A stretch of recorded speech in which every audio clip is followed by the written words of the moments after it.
perhaps say that in Paris Agreement there is an element of finance.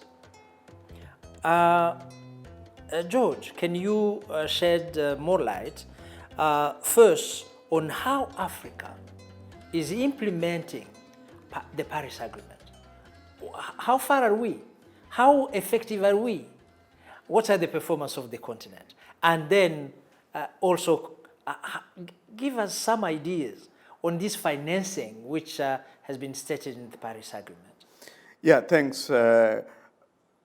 One is that when we were negotiating, initially it was designed that there will be an international instrument to bring together all parties in 2009 in Copenhagen.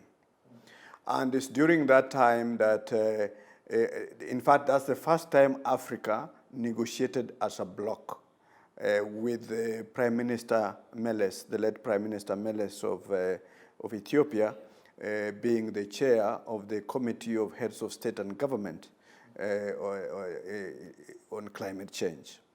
And it is Prime Minister Meles, through negotiations with President Obama then, the US president, and the Danish government, that came up with a figure of 100 billion. At that time, we didn't have any figure to work with.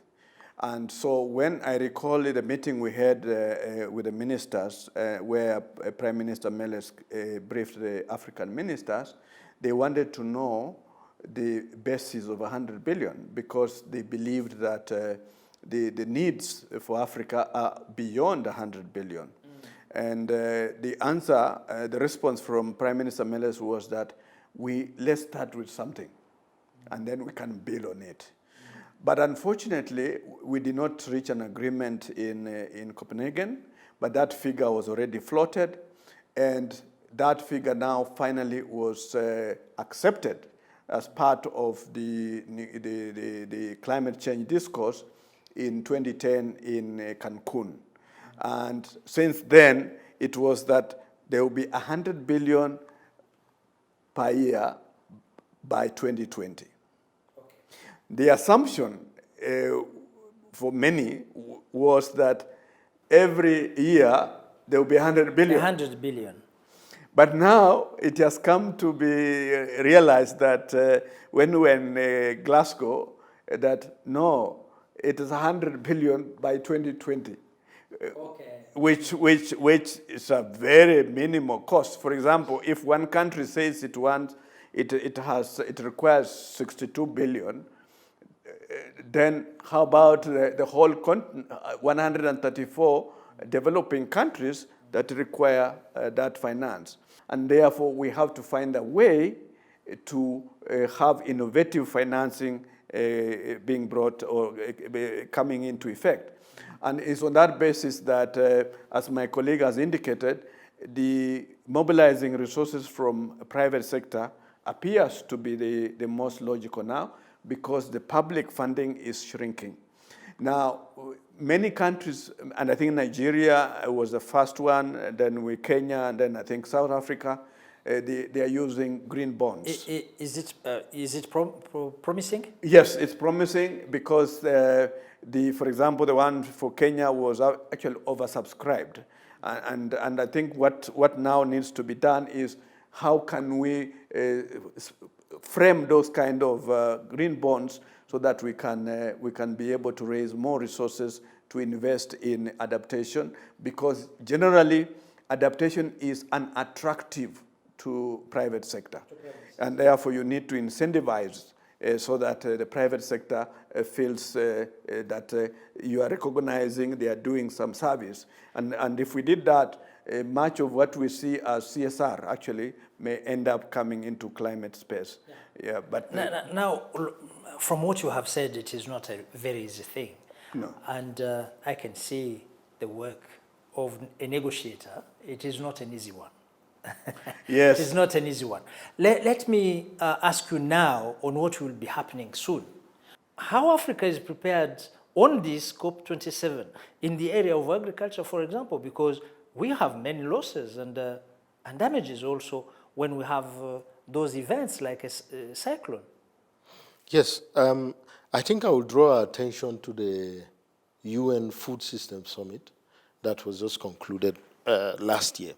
There were a lot of things that were that Africa put forward as the African common position on agriculture in the UN Food Systems Summit process, and there has been a lot of mention about the need to increase the financing for climate change, the need to increase our abilities for resilience and adaptation to climate change.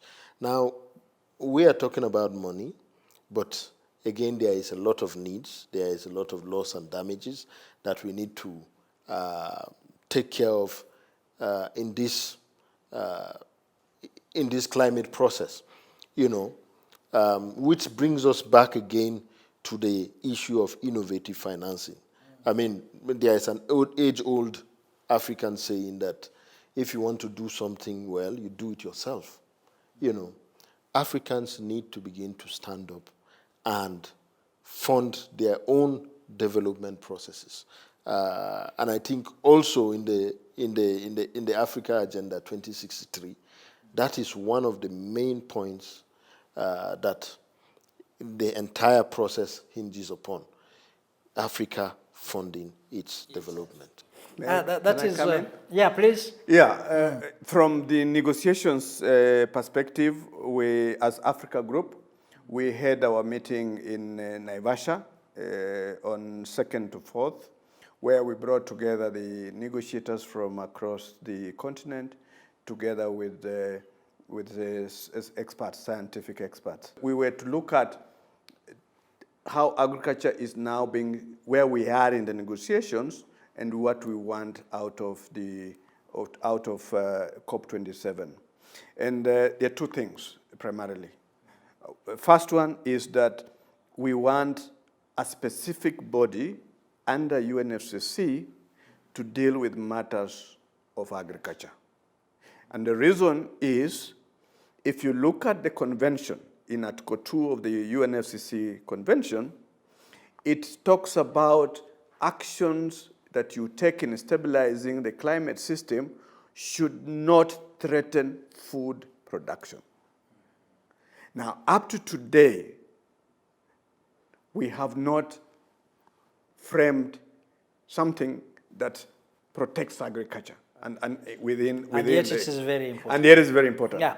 Then secondly, under Paris Agreement, in Article 2, again, it is very clear that if you look at Article 2, paragraph 1b, it talks about increasing the ability to adapt to adverse impacts of climate change, foster climate resilient and low emission climate development